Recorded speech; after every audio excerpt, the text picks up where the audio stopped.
Hello, wee gamers. How is everyone? It's good to see you. Well, what a time we're in at the minute with this isolation and social distancing going on. It really sucks that we can't get out to the club. It really sucks that we can't just have all the banter we'd normally have in person. But you know what? This is what we'll have. This is what we'll have to make do with for the foreseeable future. So, probably driving us all a wee bit nuts being stuck in the house. But hey, we're just going to make the most of it. So, what have I been doing to make the most of the time? Honestly, I've just jumped in the deep end of the pool with painting minis. I have had hundreds of unpainted minis for a long time and have recently started painting up, but now I've really went into high gear with it. I'm stuck in the house, may as well be painting, can't go out and do much else. Go out for a walk, yeah, get your exercise in, but, you know, get some painting done too. I challenge everyone to have a go at it. You may not think you're a great painter. I don't think I'm a great painter. I'm getting better, but I challenge you, pick up a mini, pick up a couple of minis, get them primed, get them painted, maybe just stick to like 3-4 colors to start with, but you know what? Keep at it, you'll improve, you'll get better. It's a great part of the hobby. It's a whole aspect of gaming that a lot of people don't go into. I don't know how many people I know that never paint minis. Challenge yourself. Go for it. It's not that hard. Oh, don't be put off by some people who go and paint these masterwork minis. That's great. But you know what? Get the standard you're happy with, that you're happy to game with. But yeah, that's my challenge to you. If I can do it, you can do it too. Give it a go.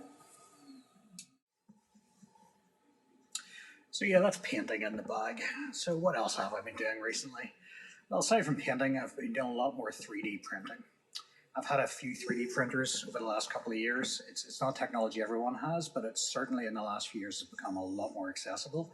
Printers are coming down in price, and you can pick one up at a very good price now. And what I've been using it for in the past, for a long time, I was printing like costume pieces, bits and pieces of armor or weapons for cosplayers and costumers.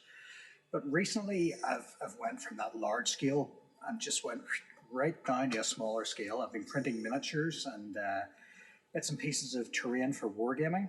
And recently, in particular, I've taken a big focus on Star Wars Legion, where I've been printing lots of different objective markers or bits and pieces for the game. I'm using it really as a way to sort of upgrade game components, where I can change like a cardboard token into a 3D printed door or container or crate or box or some other type of marker required in the game. Add a bit of scenery, just it makes the game sort of like pop up a wee bit more, and it looks a lot more impressive whenever you have 3D components around the board complementing the minis that you already have. I'm quite enjoying it, and yeah, more bits to print in the days ahead. That's what I'm going to be doing when I'm stuck here in the house. You can probably hear the printer working away right now with another batch of parts. So I'll have to get that on camera for you before I go. So here we have one of the printers printing away, and this isn't actually a bit of scenery, funnily enough. This is actually a holder for an Echo Dot. I'm going to be ceiling mounting an Echo Dot just to keep it out of the way. One less thing on the desk. Can't hurt.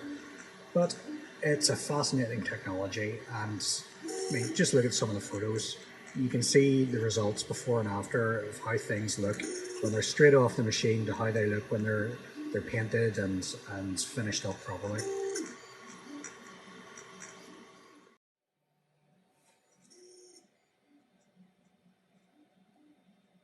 Oh, you're still here? Go home. It's bedtime. Get some sleep.